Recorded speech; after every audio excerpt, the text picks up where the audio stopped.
Good morning students. I hope you all are fine and safe at home. This is Jyoti Nahar from Shiv Jyoti Educational Group, Kota, and the chapter that we are going to take up today is for revision chapter number 16. We will be doing the revision of chapter number 16, that is garbage in, garbage out.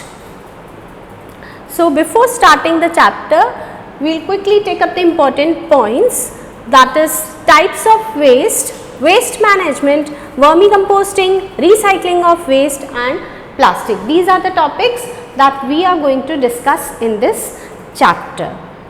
Let us quickly take up the topics. The first topic is types of waste.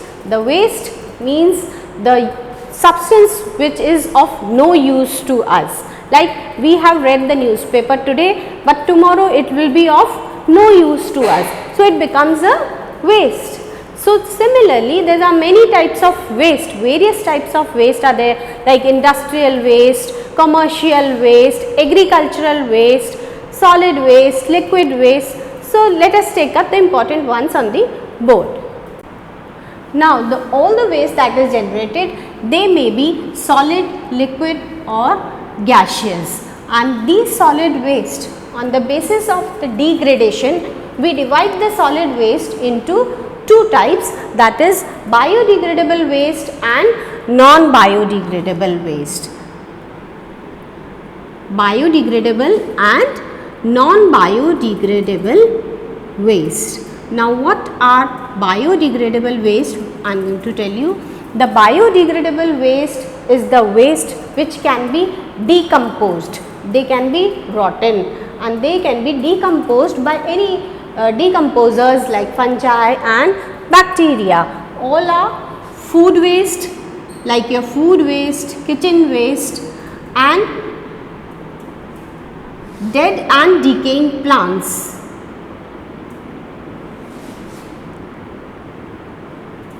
They all come under biodegradable. The dead and decaying plants and animals, all these they come under biodegradable waste, whereas non-biodegradable waste are the waste which do not decompose by any decomposers. They do not rot, like your plastics,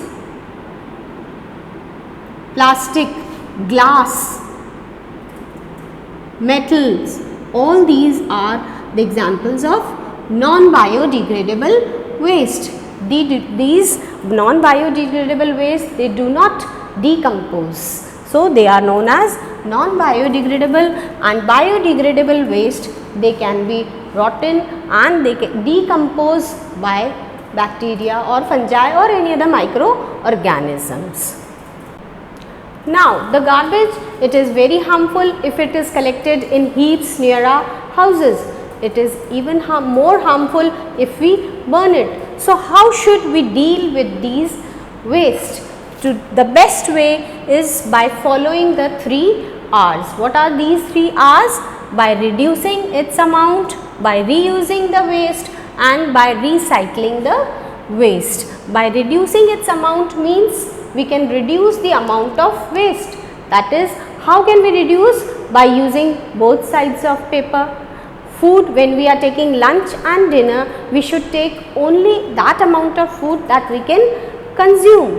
Similarly, by reducing our needs, take only those things which are very essential. So in this way we can reduce the amount of waste. By reusing means by sometimes when the things like your paper or by plastic glasses, some metal vessels, they can be reused for making some craft items, or they can be again used like plastic boxes and metal cans, they can be again used for storing some food materials. So by reusing we can manage our waste. Third one is by recycling the waste. Now the waste that is generated from our houses or from industries, they can be sent to recycling plants where new products are made, like paper, it can be recycled to make paper recycled paper or paper bags. They can also be made from the recycled paper. So by recycling, we can, by reducing, reusing and recycling, we can manage the waste that is created. So biodegradable waste, they can be recycled in a way called composting. Let us see how. Now what is composting?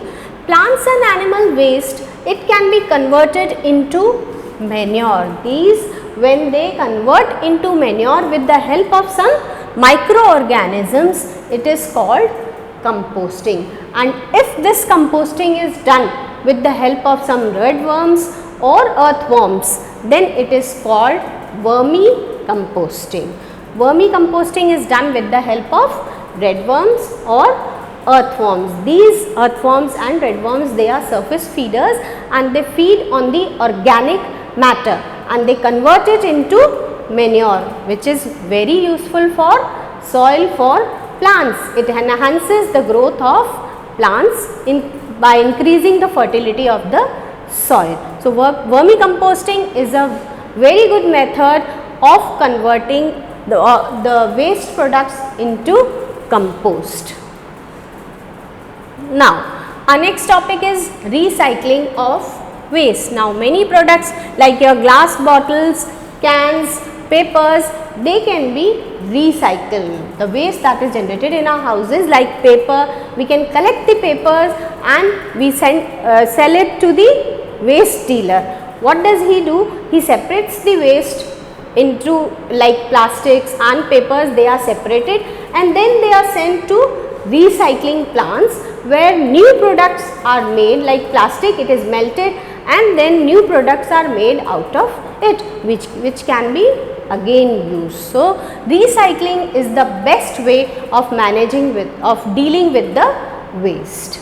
Now this was all about the chapter. Let us take up the internal questions of this chapter.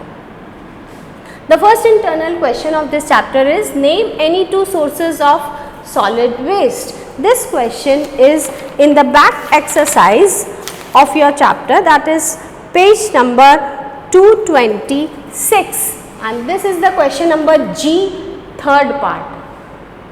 The answer for this question, that is two sources of solid waste are industrial and commercial places. From these places we get the solid waste. Second question, define landfills. This question you will find again in the back exercise on page number 221. And what are landfills? Landfills are large areas used for waste disposal. All the waste is collected from a city and then it is taken outside the city, far away from the residential areas where it is disposed of.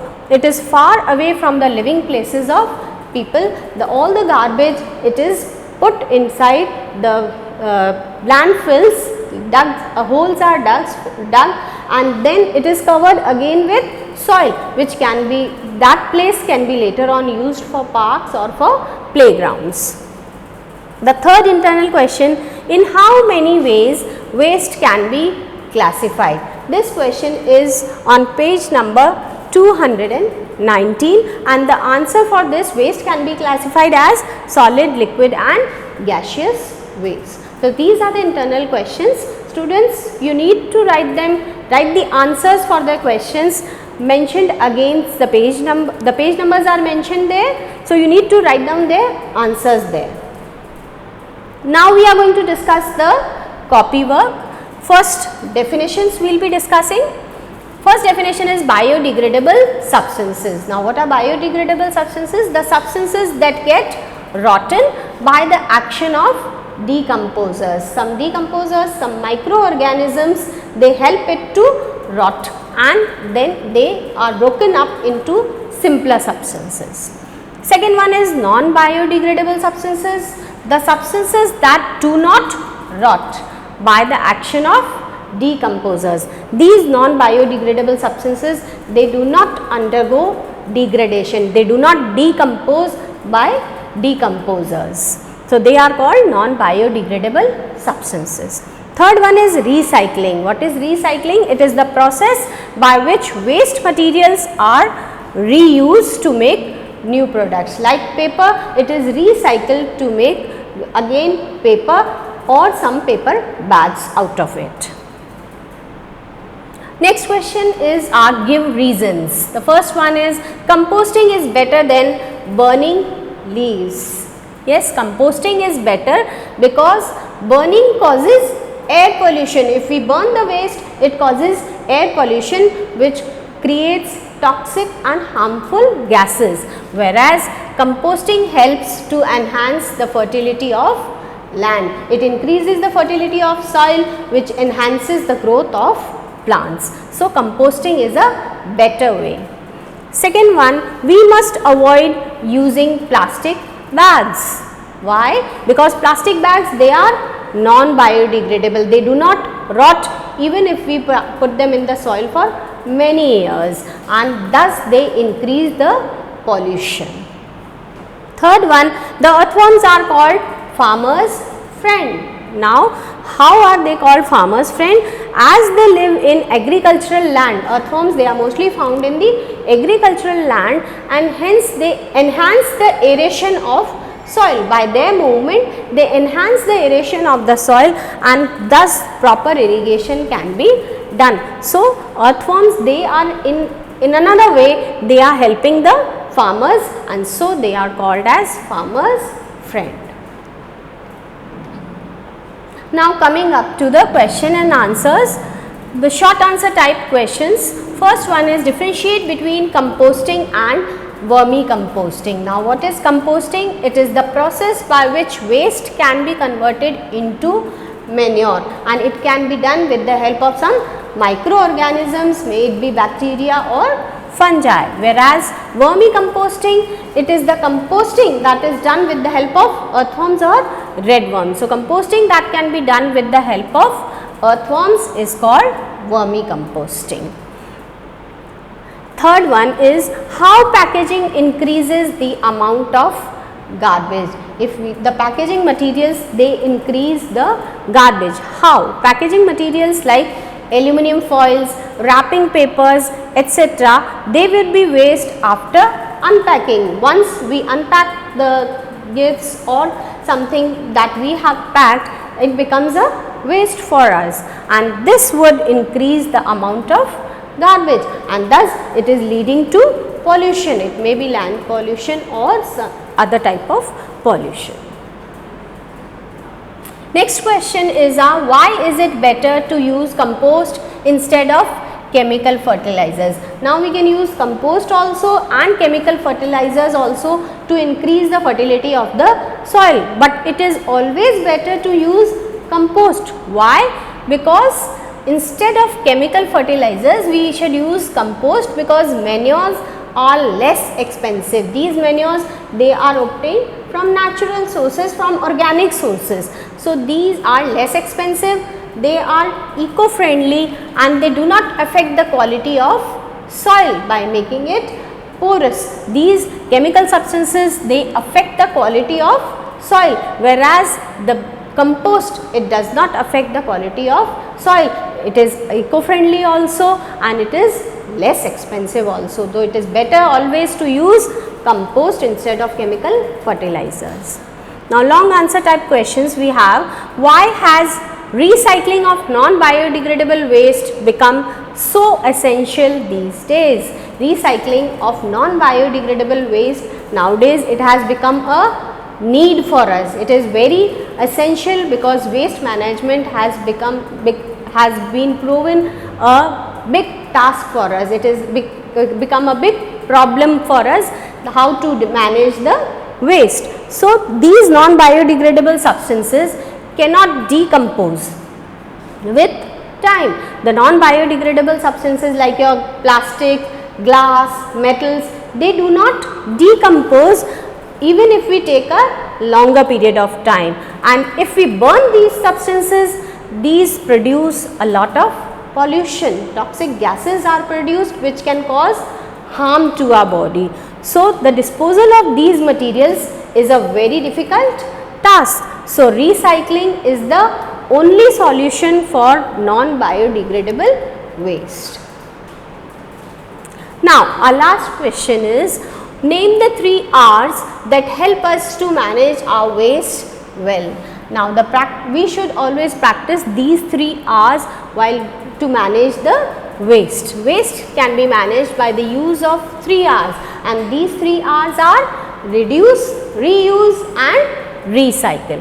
What is reduce? We can reduce the amount of waste by using both sides of paper. If we are using both the sides of paper, we are reducing the amount of paper use, and in another way we are saving trees, that is affecting our environment also. So, we are reducing the amount of waste plus we are saving our environment also.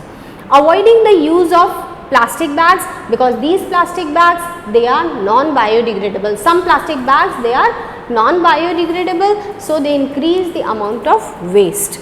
Second one is reuse. We can reuse certain things like plastic bags, bottles, cans. They can be reused to store some items, or we can make some craft items, decorative items can be made from these again with. So, this is reusing the things again. Third one is recycle. We can collect materials like glass, paper and send them for recycling. Some materials like glass, paper, plastics, they can be sent to recycling plants where the new products, they are made out of them, and this is known as recycling. So, this was all about the chapter, students. We have discussed the internal questions, the copy work. So, you need to do all in the internal questions in the book work against the pages mentioned, and go through the descriptive video that has been already sent to you and revise the chapter well. Thank you, students.